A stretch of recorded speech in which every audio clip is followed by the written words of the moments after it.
Um, Updating. It's like how you were, how old? 5.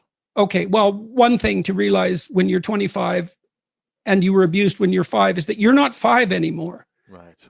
Right. That the person to whom that happened is no longer there. You're there. But so, you might feel afraid of relationships. You might feel afraid of all sorts of things. But a lot of that was you're sort of feeling that like that residual 5-year-old. Mm-hmm.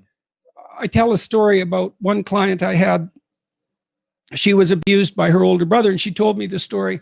And I drew a picture in my head while she was, I kind of pictured her at 5 and this hulking teenager, taking advantage of her. But as she told the story, I realized that her older brother was only a year, 2 years older than her.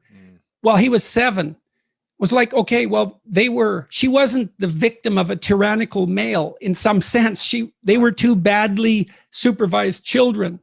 Now, that doesn't mean that what he did was right, but she was still the 5-year-old in the memory, but she was 27 when she came to see me. And so the first thing I did was just point that out. It's like, think about the 7-year-olds, right?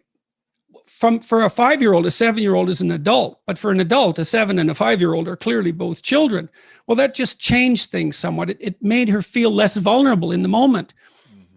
What your brain wants from you in relationship to a traumatic memory is indication that you're no longer vulnerable to the same problem. That's what memory is for, right?